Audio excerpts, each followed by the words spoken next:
Former President Trump's son-in-law, Jared Kushner, has spoken virtually with the House subcommittee investigating the January 6th attack. Kushner was a senior advisor in the White House and is the highest-ranking member of the Trump administration to appear before the committee. And joining us now to talk about Kushner's testimony and the January 6th investigation is CBS News congressional correspondent Scott MacFarlane. Scott, it's great to see you again. Let's just start with giving us some of the context of Jared Kushner's testimony. Why is this such an important moment for the January 6th committee? And Meg, this is a virtual remote appearance by Jared Kushner before the House January 6th committee, which is a very low-profile way of handling a very high-profile meeting.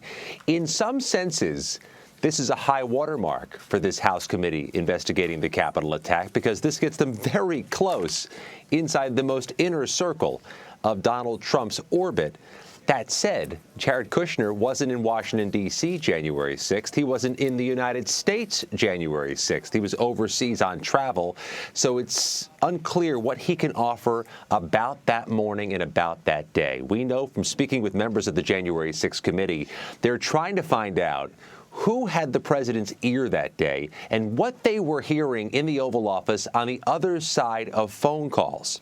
Jared Kushner can't offer much on that, but Jared Kushner is appearing voluntarily, not the subject of a subpoena or a required deposition. And the members of the House January 6th committee, some of whom appear at these meetings in person, some of whom rely on staff to do the questioning, will likely want to hear what Jared Kushner has to say. We asked the chairman of the committee, Benny Thompson of Mississippi, how things are progressing with Ivanka Trump. She was also asked to appear voluntarily, not subpoenaed, and has not appeared yet, despite being asked weeks ago. And the chairman says he still expects her to talk and is hopeful she'll talk. Interesting. So, Scott, obviously the committee has been making some progress piecing together the puzzle of that day. But what challenges lie ahead for the committee as they continue to gather evidence and witness accounts?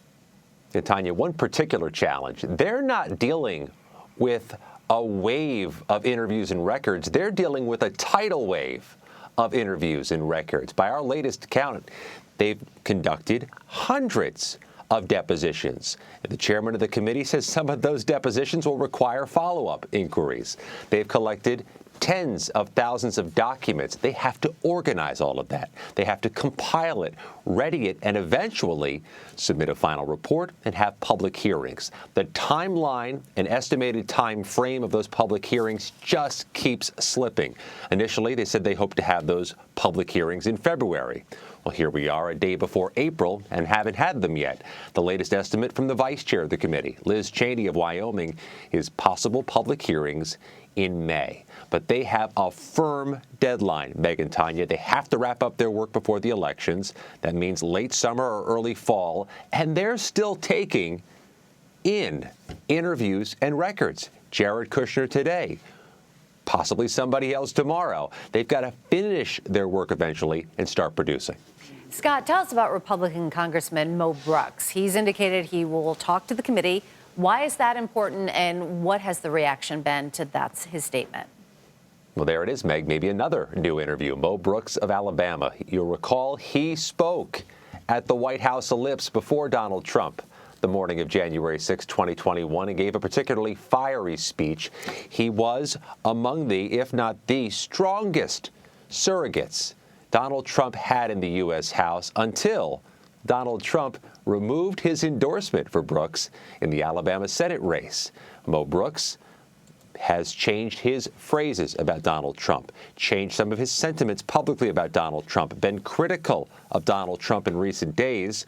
So we've been asking Mr. Brooks if he's willing to talk to the January 6th committee, and he indicated if asked, he'd give it strong consideration.